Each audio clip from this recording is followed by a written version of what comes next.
di rumah menuju kantornya, naik kendaraan bermotor, naik mobil, kemudian bercucuran keringat, gak sempat itikaf di masjid. Loh, agama itu gak cuma sebatas tasbih, Quran dan lain-lain. Menjalankan tugas Anda sebagai khalifah, sebagai karyawan, sebagai bos, sebagai guru, sebagai apapun, sebagai petani, sebagai pebisnis, pedagang, itu bagian dari ibadah, menjalankan fungsi kita sebagai hamba Allah Subhanahu wa taala. Karena Allah mentakdirkan kita beda-beda nih. Kecenderungannya beda-beda, hobinya beda-beda, karakternya beda-beda, otomatis profesinya juga beda-beda dong. Iya, benar. Kerjakan itu. Disitulah Anda mengabdi kepada Tuhan Anda. Jadi maksimal ke langit, maksimal juga di bumi. Iya, itu yang diajarkan Islam. Vertikal, itu diajarkan oleh Islam. Ya. Tapi kan ada orang-orang Muslim yang nggak begitu. Ya itu kan orang Muslim. Kita bicara ajaran Islam. Islam kan jangan dicampur adukan dong. Ini menarik nih. Ini menarik. Bahwa jangan sampai kita mencampur adukan sudut pandang kita kepada orang Muslim dengan agama Islam itu sendiri. Ya. Orang Muslim itu berupaya untuk menerjemahkan ajaran Islam. Tapi upaya mereka tuh nggak sempurna. Tahu siapa yang paling sempurna mengejawantahkan ajaran Islam itu? Hanya satu manusia saja, Muhammad sallallahu alaihi wasallam. Kalau pengen tahu Islam dalam bentuk manusia, lihat sejarah hidupnya. Jangan lihat saya, jangan lihat Mas Ari, jangan lihat orang-orang ini. Gini orang lemah semua. Ya. Dan kalau Anda pengen tahu bukti kebenaran Islam, lihat ajarannya, argumentasinya, bukti-buktinya.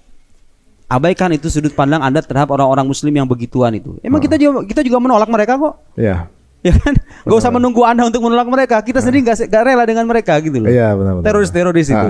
Itu ya, saya kira penting itu sudut pandang semacam itu. Nah, benar sekali teman-teman. Jadi ibaratnya kayak semacam misalnya ada orang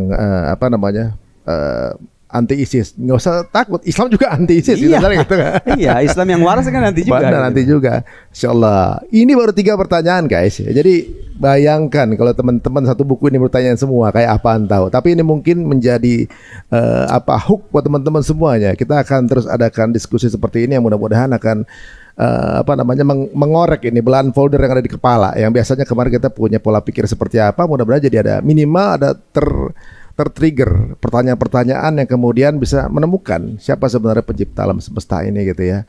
Gimana kita mau lanjutkan apa gimana teman-teman ke depannya? Hah? Lanjut. Udah berabu gini kepalanya udah. Satu terakhir ya. Satu pertanyaan terakhir. Siap, monggo silakan.